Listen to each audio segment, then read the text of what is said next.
इतनी जासूसी कहां दुनिया में होती जितने जासूस हमारे पकड़े जाते हैं। ऑपरेशन सिंदूर के बाद जासूसों की लाइन लगी हुई है। 80-90 तो हेमंत बिस्व शर्मा जी ने पकड़वा लिया, करीब 50 से ज्यादा बाबा जी ने पकड़वा लिया उत्तर प्रदेश में।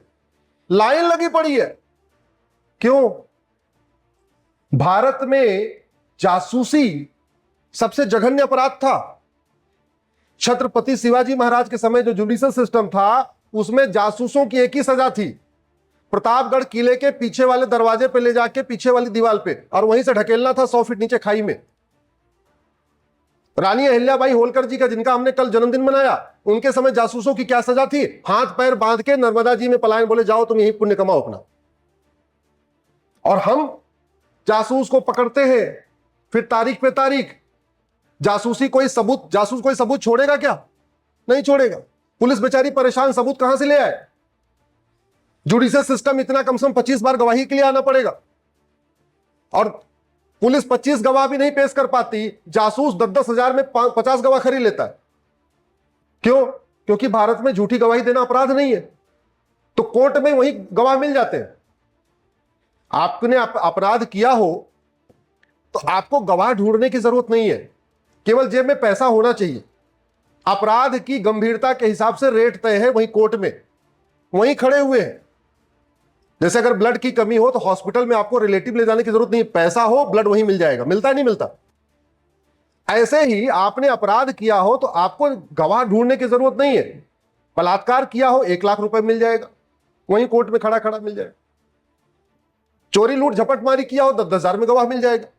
और गवाही कैसी देगा? इनको मैं पिछले 20 साल से जानता हूं, जिससे आप कभी मिले नहीं हो, क्या लिख के देगा एफिडेविट पे? इनको 20 साल से जानता हूं, और जब ये पुलिस कह रही है चोरी किया, उस समय तुम्हारे घर में बैठ के खीर खा रहे थे। क्यों? क्योंकि हमारे देश में चीटिंग, फ्रॉड, फोर्जरी और परजरी सीरियस क्राइम नहीं है। क्योंकि हमारे देश में झूठी गवाही देना गंभीर अपराध नहीं है, तो झूठी गवाही चल रही है। अब झूठी गवाही चल रही तो मुकदमा लंबा चल रहा है। जो अपराधी है वो 50 गवाह खड़ा कर देता है 10,000 20,000 रुपए में ले आके खरीद के, तो लंबा मुकदमा। तो भारत में जितनी समस्याएं हैं, इसमें से कोई लाइलाज नहीं है, इसमें से कोई विश्वव्यापी नहीं है। आप लोग ला के स्टूडेंट्स बैठे हुए हैं, यहां ला की फैकल्टीज भी बैठी हैं। एक बार इस पे गंभीरता के साथ चिंतन करना कि भारत की ऐसी कौन सी समस्या है जो पूरी दुनिया में है। भारत की ऐसी कौन सी समस्या है जो लाइलाज है। भारत की ऐसी कौन सी समस्या है जो चीन, जापान, सिंगापुर में भी है। भारत की ऐसी कौन सी समस्या है जो अमेरिका, रूस, जापान में भी है।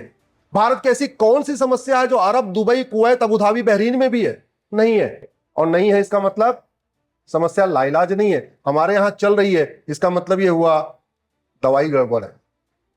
क्योंकि बीमारी डॉक्टर ठीक नहीं करता, बीमारी कौन ठीक करता है? जोर से बोलिए जरा। दवाई। बीमारी डॉक्टर ठीक नहीं करता, बीमारी कौन ठीक करता है? दवाई।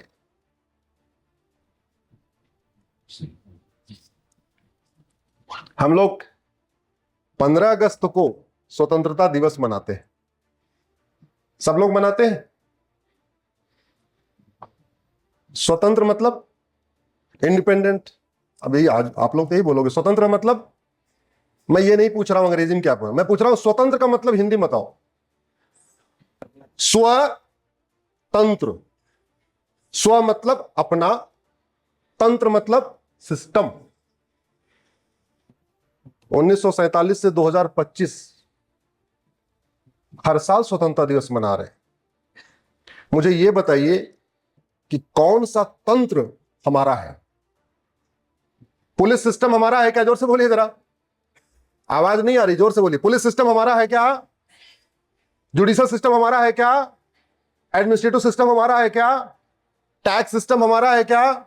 इलेक्शन सिस्टम हमारा है क्या? एडमिनिस्ट्रेटिव सिस्टम हमारा है क्या? लीगल सिस्टम हमारा है क्या? इसका मतलब स्वतंत्र हुए हैं, यह बात पूर्ण सत्य नहीं है, यह अर्ध सत्य है। दूसरा, संविधान के प्रियम्बल का जो पहला शब्द है वो क्या है? सोवरेन। लिखा है ना, we the people of India. कैसा भारत बनाएंगे? सोवरेन। सोवरेन को हिंदी में क्या कहते हैं? संप्रभु। संप्रभु का मतलब न गुलामी का नाम हो, न गुलामी का निशान हो, न गुलामी की कुरीतियां हो, न गुलामी की कुप्रथाएं हो, न गुलामी की व्यवस्था हो। संप्रभु है भारत क्या? जोर से बोलिए जरा।